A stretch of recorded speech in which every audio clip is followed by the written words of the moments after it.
parol eh, wala. Ito naman ang Pasko ng bayan.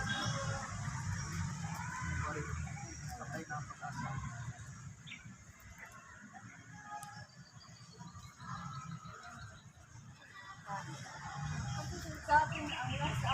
Ilungkot naman ang Pasko sa bayan.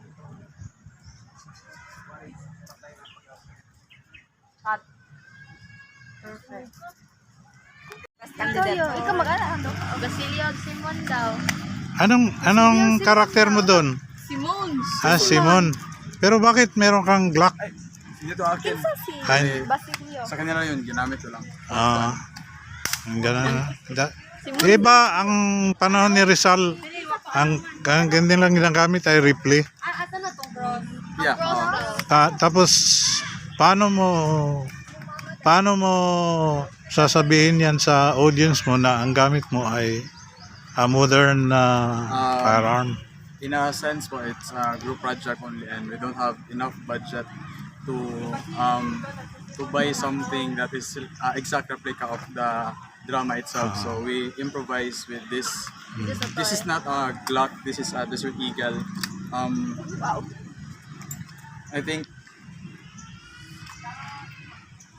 Ang mga kabataang atinista, kung tawagin natin, busy sila to dramatize the story of Jose Rizal Yeah, saka El Filibusterismo. yes, exactly. Wala ka ngayong panahon sa nalalapit na eleksyon. No, it doesn't connect anything. Ano lang siya, group project, final, namin, for exam. Agro project. Kaya nga, nasasabi ko dahil ang mga kabataan natin ngayon ay busy sa kanilang mga project. So parang wala silang pakialam sa issues of the day, which is the election. The Wala. election, no, kasi, sir, this is just a side of us kasi meron din, pagdating sa bahay namin, talagang search Oh.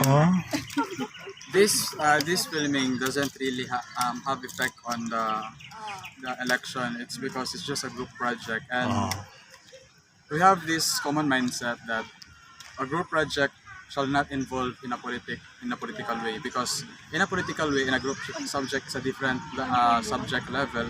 So we need to consider that there's a place for a political thing and there's a place for a project. And what really matter most for us is this project. It's because it's for our future. Though it's Rizal, it can really collaborate with the politics, but we should keep in mind that not all Rizal's work will really connect to the politics. It's just for grade and to act the importance of true identity, which is us, the Filipinos.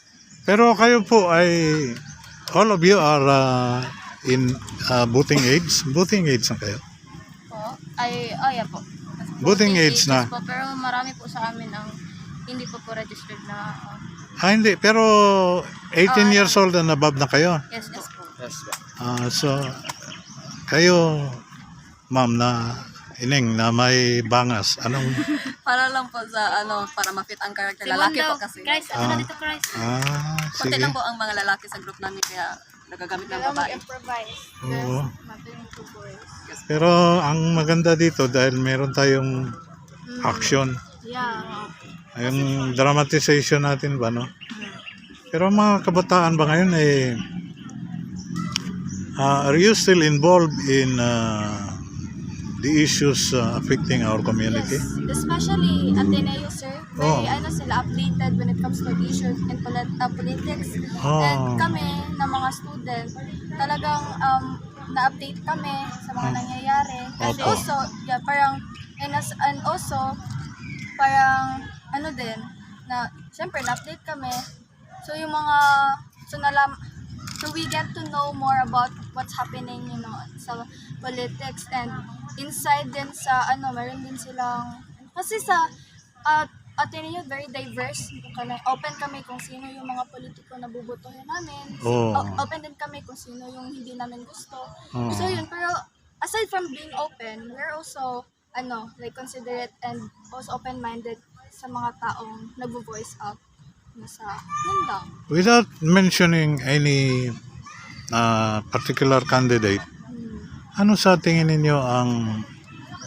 Kasi sa kapanahon na namin, iba ang style ng kampanya noon. At saka iba rin ang mga issues. Kayo, sa panahon ninyo, ano sa tingin ninyo? Without mentioning any particular candidate, ano ang inyong standard? Ang mga kabataan natin, anong standard ninyo sa ating liderato?